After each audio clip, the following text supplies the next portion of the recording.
Oh, hi! Hello! Wankele and welcome to IkelimLila.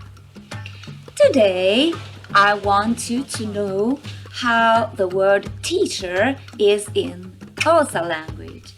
So, teacher will be Tishala, Utichala.